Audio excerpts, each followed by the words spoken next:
प्रभु यीशु मसीह के सामर्थ्य नाम में आप सबों को एक और बार जय मसीह की। ये मेरे फिर से सौभाग्य की बात है कि प्रति भोर को परमेश्वर के जीवित वचन को आपके साथ बांटना।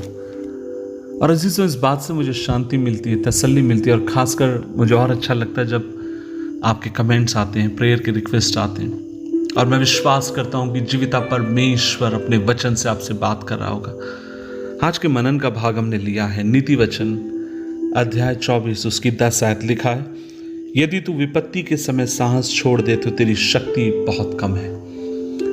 अजीजों, क्या आप इस बात को जानते हैं कि आप में से आप या चाहे मैं हूं, चाहे दुनिया का कोई भी व्यक्ति हो, हर व्यक्ति को जिंदगी में विपत्ति से होकर जाना पड़ेगा।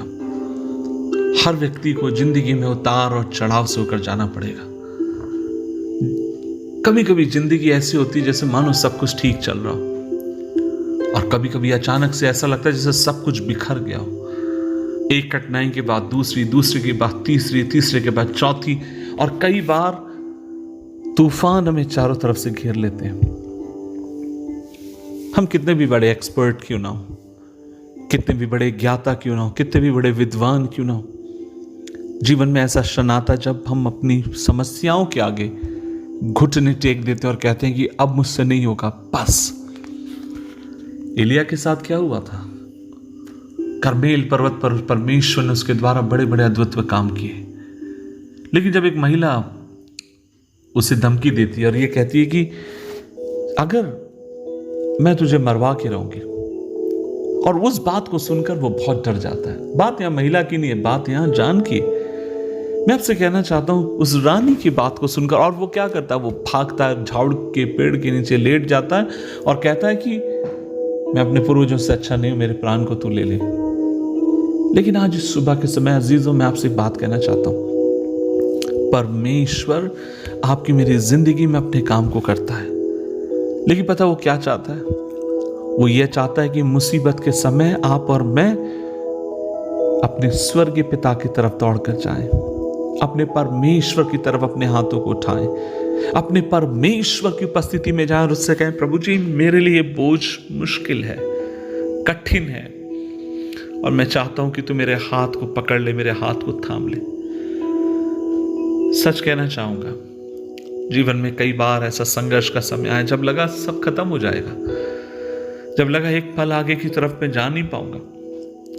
लेकिन ऐसे समय में जैसे एक बच्चा जब थक जाता है अपनी माँ के साथ चलता हुआ, कई बार मैंने देखा बाजारों में और जगहों पर बच्चे अपनी माँ के साथ जाते हैं, पिता के साथ जाते हैं, और जब वो थक जाते हैं तो दोनों हाथ पसार कर माँ की तरफ देखकर कहते हैं, मुझे गोदी में ले ले।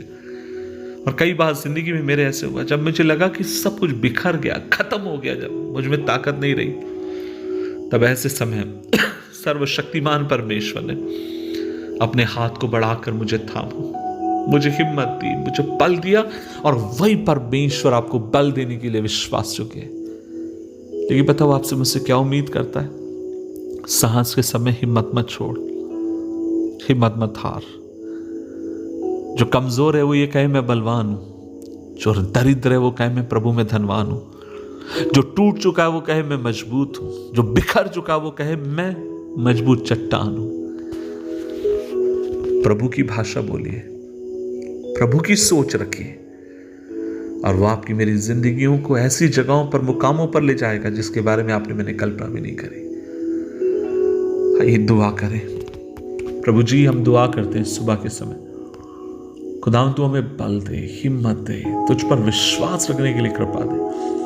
मैं अपने भाइयों और बहनों के लिए दुआ करता हूं जो आज इस सुबह के समय इस वचन को सुन रहे हैं। प्रभु जी, मेरी प्रार्थना है यीशु के नाम में एक भी व्यक्ति हिम्मत ना हारे, लेकिन खुदा की ताजगी से, उसकी आत्मा से भरकर आगे की तरफ जाते जाए। तेरा हाथ हम पर हो, तेरी कृपा हमारी जिंदगी के ऊपर हो। यीशु मसीह के नाम से मांगते हैं, आमीन, आमीन, आमीन।